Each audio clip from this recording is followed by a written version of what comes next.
Hola, ¿qué tal? Muy buenas noches. Bienvenidos a Entrevistas Canal 1. Se cumplen 75 años de la Declaración Universal de los Derechos Humanos, un documento histórico en la historia de los derechos humanos, redactada por representantes procedentes de distintos contextos legales y culturales y de todas las regiones del mundo. Expuso por primera vez derechos humanos fundamentales que deben ser protegidos universalmente. El poder de la Declaración Universal es el poder de las ideas para cambiar el mundo. Esta declaración busca garantizar que todas las personas puedan lograr la libertad, la igualdad y la dignidad. Esta declaración fue adoptada por la Asamblea General de las Naciones Unidas en París el 10 de diciembre de 1948 durante su sesión plenaria número 183. Este es el documento más traducido en el mundo entero. Igualmente, el próximo domingo 10 de diciembre se celebra el Día Internacional de los Derechos Humanos.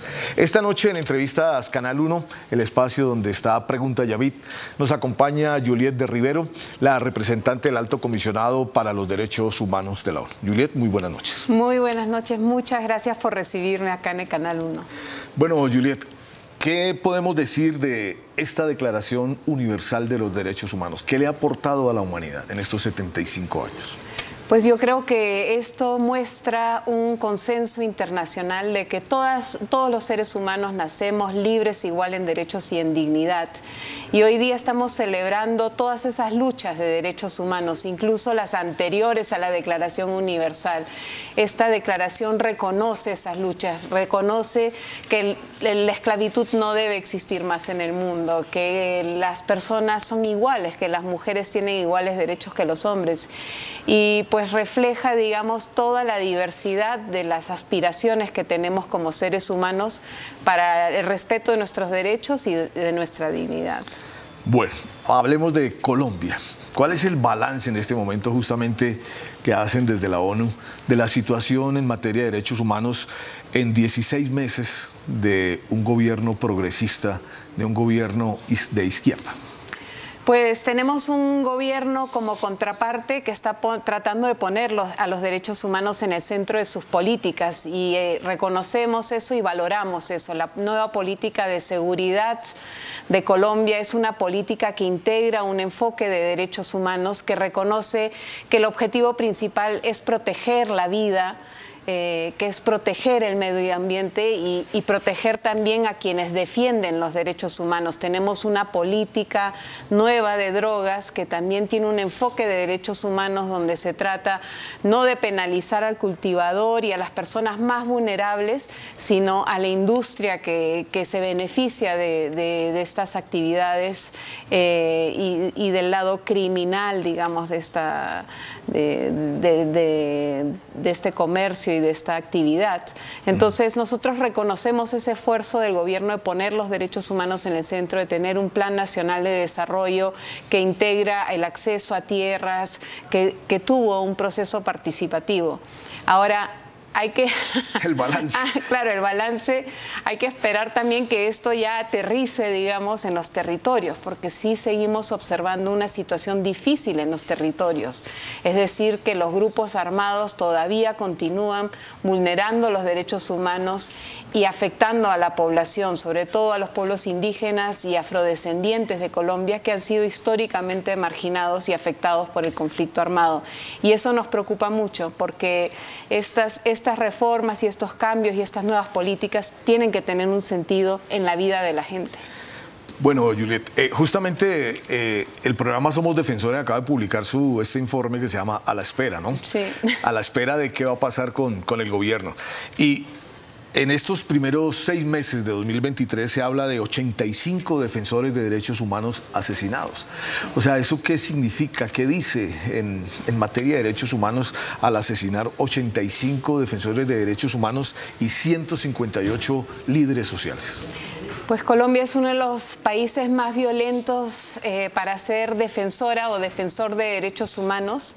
Es donde más homicidios de defensoras de derechos humanos y de defensores hay, y nos preocupa mucho esa situación. Nosotros creemos que se tiene que generar un nuevo enfoque de protección de los derechos de los defensores de derechos humanos para asegurar un entorno más seguro para el trabajo que ellos hacen. ¿Y qué tendría ese nuevo enfoque? ¿En qué se tendría tendría que basar? Pues ya no sería un enfoque totalmente individual de asegurar la protección de un individuo, pero de la colectividad, del conjunto, de la comunidad o de la organización o del lugar al que pertenecen estos movimientos sociales para crear un contexto que es más favorable para la defensa de los derechos humanos.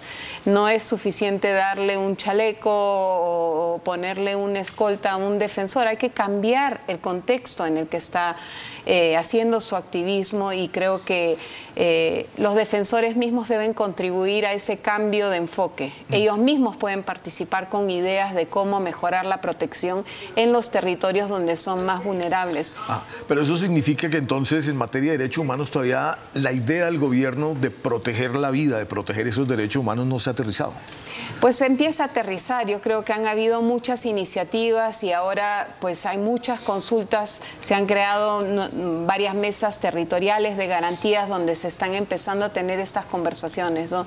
Entonces nosotros sentimos que sí hay avances, pero que todavía pues hay que articular mejor esa llegada del Estado en los territorios. Creo que ese es el desafío principal y reforzar la institucionalidad en los lugares donde la situación es más difícil, donde la violencia es más aguda y donde los grupos armados están haciendo una afectación más grande a los derechos.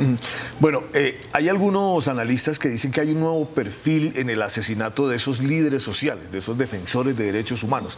No se trata de asesinar ya a la persona en sí, sino al proyecto que representa. Es decir, por ejemplo, a los que defienden los proyectos mineros o que van contra los proyectos mineros y contra las multinacionales. Pues lo que hemos visto nosotros en los últimos meses con preocupación es un alto nivel de violencia en el Cauca, particularmente contra el pueblo Nasa, contra sus líderes, contra los líderes jóvenes del pueblo Nasa, es decir, el futuro, y contra los líderes espirituales, y vemos esto realmente como un ataque hacia el pueblo Nasa en sí para debilitarlo y debilitar su capacidad de resistencia contra estos grupos y el control social que tratan de ejercer estos grupos. Lo que también hemos visto es que cada vez han sido más vulnerables los miembros de juntas de acción comunal, es decir, que los grupos armados están tratando de desarticular ese poder de las comunidades de organizarse, de gestionar su propio desarrollo, y quieren permear esas estructuras y ejercer un control más fuerte sobre las comunidades. Entonces sí nos preocupa mucho esa situación y también la de líderes y lideresas ambientales. Bueno, entonces, ¿qué hacer frente a ese panorama de asesinato de líderes sociales, de defensores de derechos humanos? Pues nosotros creemos que hay que articular las nuevas políticas que se han adoptado. Hay una nueva política de desmantelamiento que fue, digamos, una apuesta del acuerdo de paz, pero desde el 2016 hasta ahora recién se ha adoptado esa política de desmantelamiento de estas estructuras generadoras de violencia. Esa política se tiene que implementar junto con la nueva política de seguridad y con el plan de desarrollo para cambiar ese contexto territorial en el que se están matando a tantas lideresas y tantos líderes. Bueno, acabamos de cumplir 7 años de la firma del acuerdo de paz entre el gobierno y las FARC, entre el Estado colombiano y las FARC. ¿Ha servido ese proceso de paz para bajar la violencia en Colombia, o no se ha visto que ese proceso de paz, por ejemplo, en los territorios haya incidido realmente? Pues nosotros creemos en el acuerdo de paz y que este acuerdo de paz ha sido transformador para Colombia.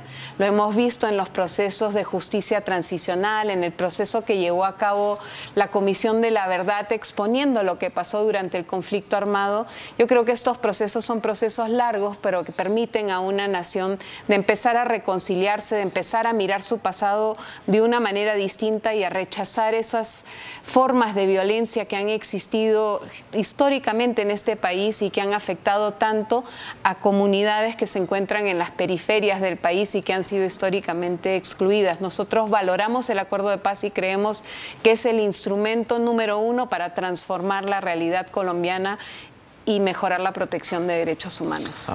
Y en torno a la apuesta que ha hecho el gobierno del presidente Gustavo Petro de la paz total, ¿cómo la ven ustedes? ¿Creen que es posible hacer esa paz total o creen que está enredado el gobierno con el tema de la paz total?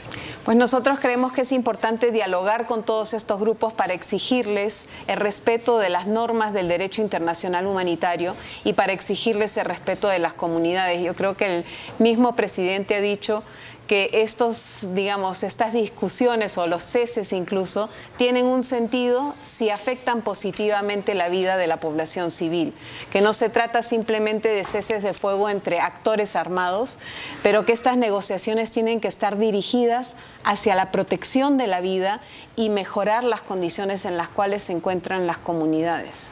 Pero es decir, desde la ONU, desde los defensores de derechos humanos, ¿se respalda esa posibilidad de buscar la paz total?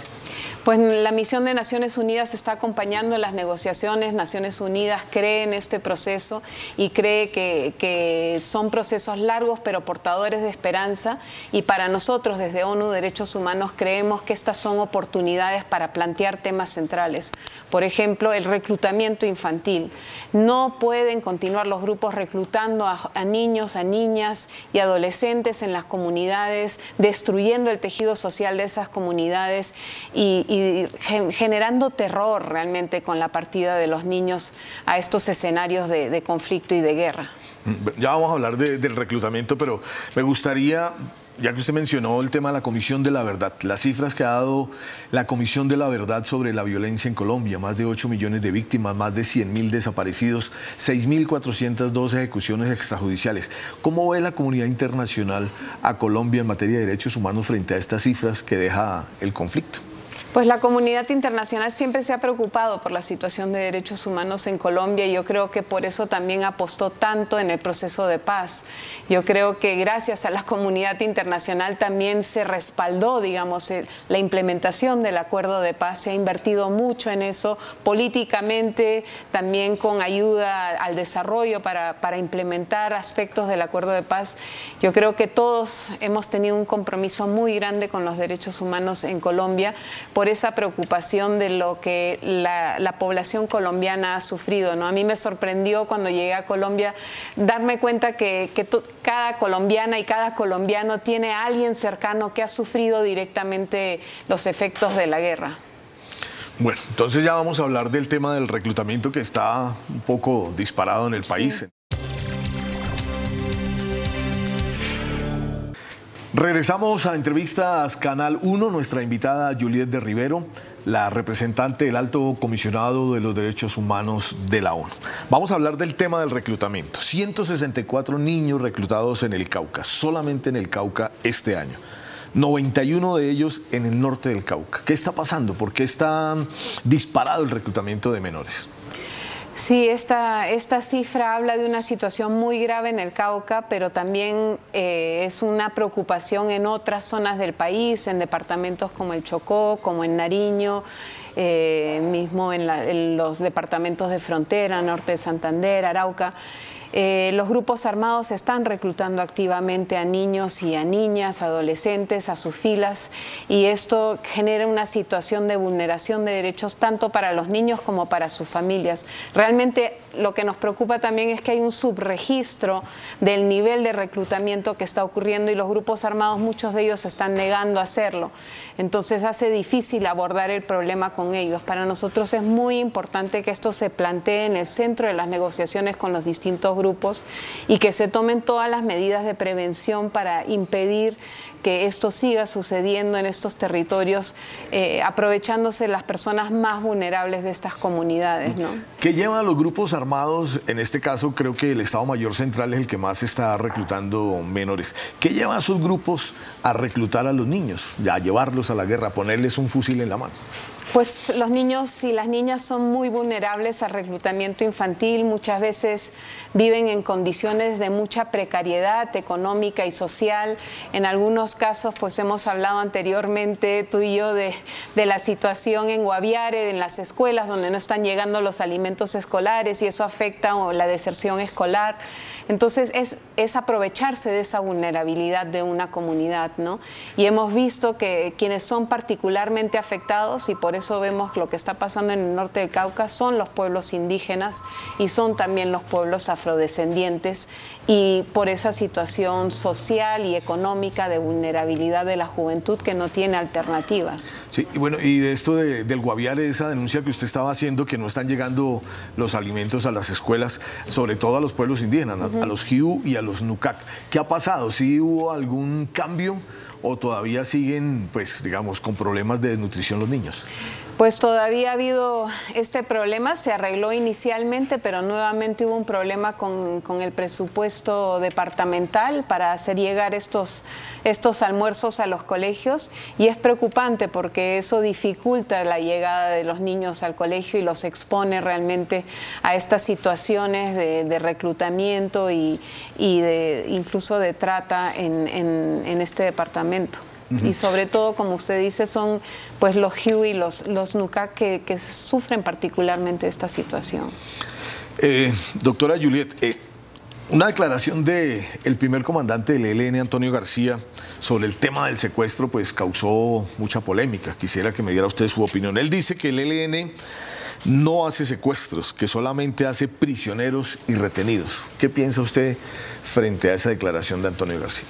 Pues me parece una declaración irresponsable, me parece que es inaceptable banalizar esta situación o instrumentalizar, digamos, las limitaciones a la libertad de una persona de esta manera.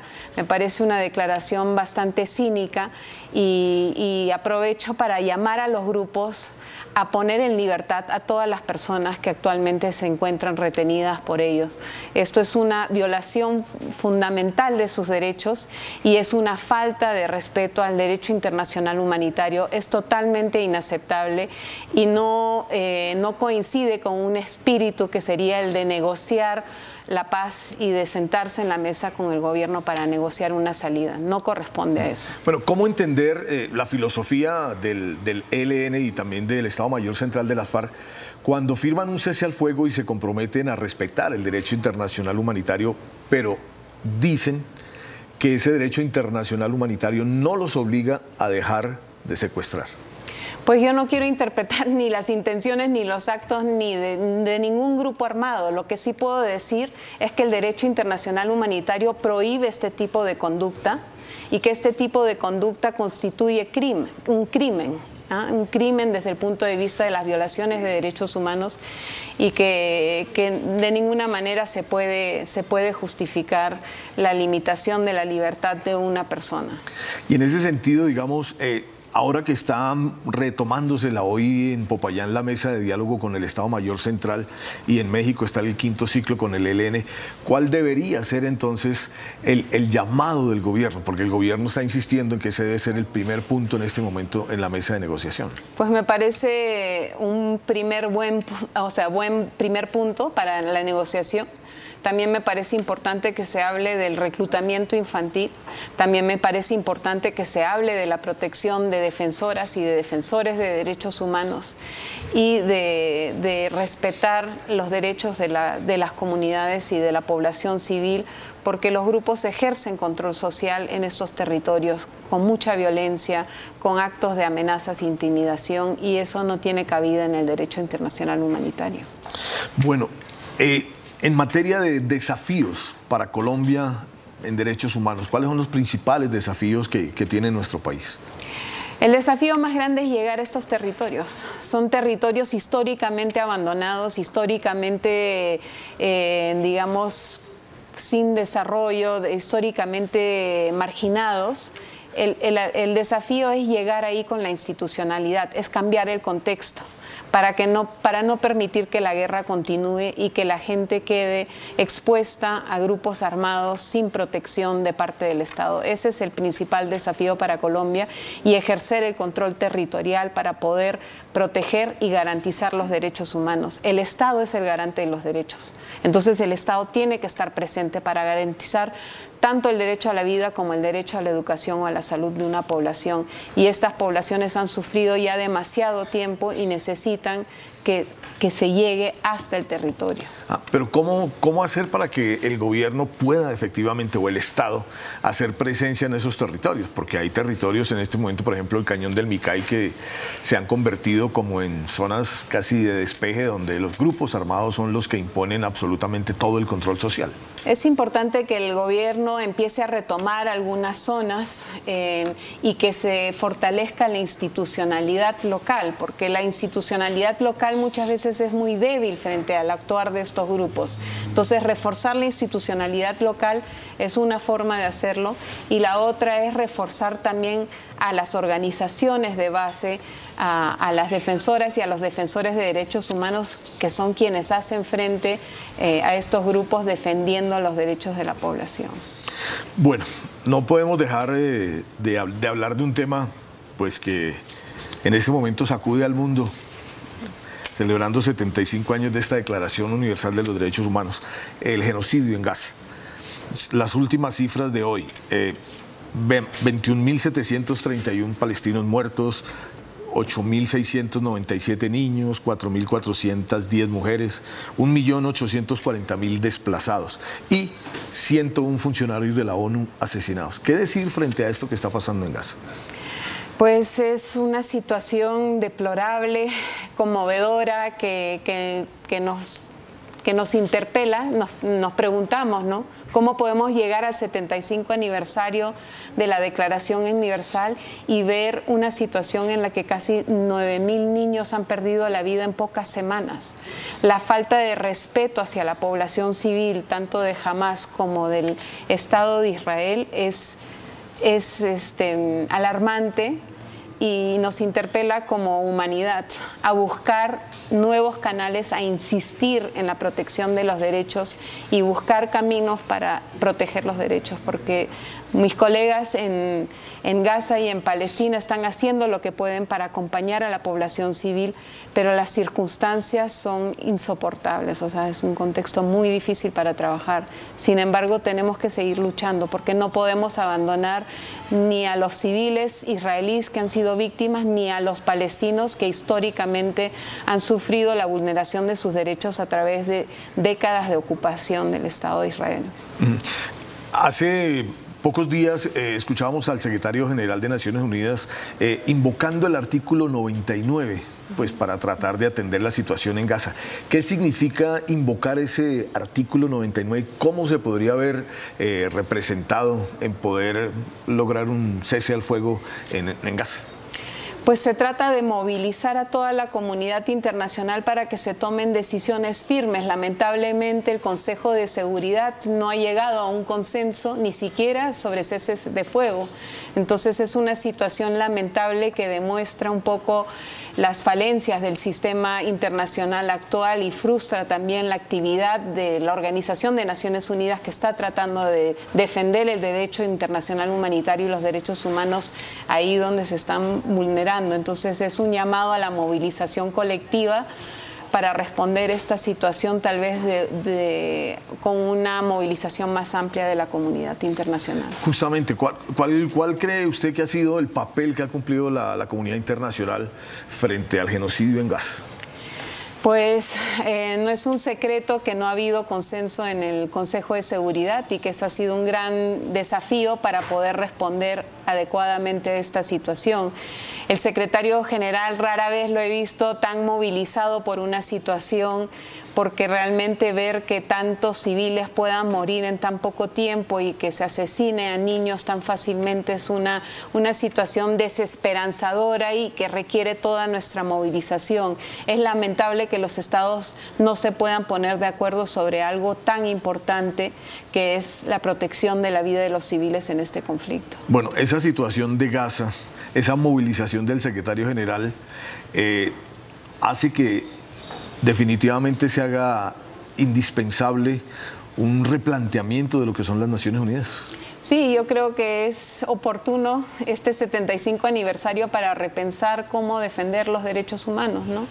Estas luchas siempre han sido luchas difíciles, pero yo creo y celebro, digamos, la valentía de quienes defienden los derechos humanos de seguir siempre insistiendo en el cumplimiento de los derechos y buscando los caminos necesarios para llegar a esos cambios que muchas veces cuestan y por los cuales mucha gente sufre en el camino, ¿no? Bueno, entonces, para despedirnos, ¿cómo se definiría un defensor, una defensora de derechos humanos? Pues en Colombia, Sí. en Colombia hay una diversidad tan grande de defensoras y de defensores de derechos humanos, desde quienes defienden su cultura, sus pueblos, sus tradiciones, hasta quienes están defendiendo la vida del planeta, el medio ambiente, la niñez, los derechos de las mujeres. Es quien se levanta e insiste, digamos, en esa dignidad que nos corresponde a todos, en esos derechos que son inherentes a cada ser humano, y que lucha por ese ideal para crear una mejor sociedad. Doctora Juliet, muchísimas gracias. Gracias a ti, muchas gracias por la invitación. Bueno, ella es Juliet de Rivero, la representante del Alto Comisionado para los Derechos Humanos de la Organización de las Naciones Unidas. A ustedes, muchísimas gracias por estar aquí en Entrevistas Canal 1, en este espacio que siempre está Pregunta Yamit. Los invitamos a que continúen con Noticentro 1 CMI.